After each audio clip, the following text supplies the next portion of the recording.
एक दूर दराज के गांव में जहां समय की गति धीमी थी और जीवन की धुन मंद, एक जवान लड़की रहती थी जिसका नाम आयशा था। आयशा की आंखें गम से भरी हुई थीं और उसका दिल टूटा हुआ। उसके गांव में गरीबी और बीमारी का राज था और लोग हर रोज जीवन की जंग लड़ रहे थे। आयशा के पिता एक गरीब किसान थे जो बीमारी के कारण जल्द ही दुनिया से चल बसे। उसके बाद आयशा की माँ ने घर चलाने के लिए कड़ी मेहनत की, लेकिन वह भी ज्यादा दिन जिंदा न रह सकी। आयशा बिल्कुल अकेली रह गई। इस दुनिया में उसका कोई सहारा न था। आयशा ने अपने गाँव की मस्जिद में शरण ली, जहाँ वह कुरान पाक की तिलावत करती और अल्लाह से दुआ करती। वह जानती थी कि अल्लाह ही उसका एकमात्र सहारा है। आयशा ने अपने जीवन को अल्लाह की रजा में ढाल लिया और उसने कभी भी अपनी किस्मत से शिकायत नहीं की। एक दिन गांव में एक आलिम दीन आए जिनका नाम मौलाना राशिद था। उन्होंने आयशा की कहानी सुनी और उसकी हिम्मत और ईमान से बहुत प्रभावित हुए। साथ शहर ले जाने की पेशकश की जहां वह उसे शिक्षा दिलवा सकते थे। आयशा ने मौलाना राशिद की पेशकश स्वीकार कर ली और वह उनके साथ शहर चली गई। शहर में आयशा ने धार्मिक शिक्षा प्राप्त की और एक आलिमा बन गई। उसने अपने जीवन को अल्लाह के रास्ते में समर्पित कर दिया और वह लोगों को इस्लाम की शिक्षाओं से अवगत कराने लगी। आयशा की आवाज में एक विशेष प्रभाव था और उसकी बातों में एक गहरा असर। लोग उसकी बातों से प्रभावित होते और उसके पास अपनी परेशानियों का हल तलाशने आते। आयशा ने अपने जीवन को दूसरों की सेवा में समर्पित कर दिया और उसने कभी भी अपनी तकलीफों का जिक्र नहीं किया। आयशा की जिंदगी एक मिसाल थी जो यह साबित करती थी कि अल्लाह पर भरोसा रखने वाले कभी अकेले नहीं होते। आयशा जब शहर पहुंची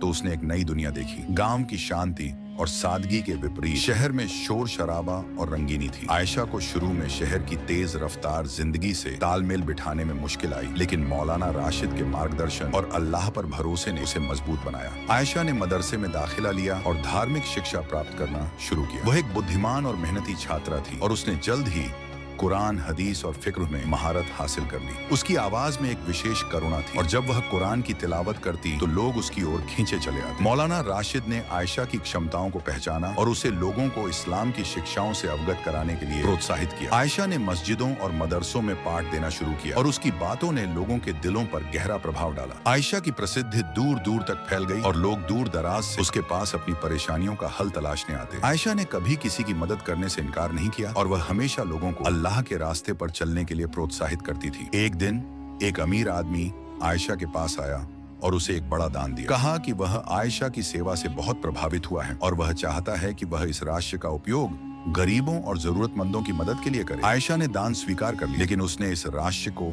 अपनी निजी आवश्यकताओं पर खर्च करने से इनकार कर दिया। उसने एक कल्याणकारी संगठन की स्थापना की और इस राशि का उपयोग गरीबों और जरूरतमंदों की मदद के लिए किया। आयशा का जीवन एक मिसाल था जो यह साबित करता था कि अल्लाह पर भरोसा रखने वाले कभी अकेले नहीं होते। उसने अपने जीवन को दूसरों की सेवा में समर्पित कर दिया और उसने कभी भी अपनी तकलीफों का जिक्र नहीं किया।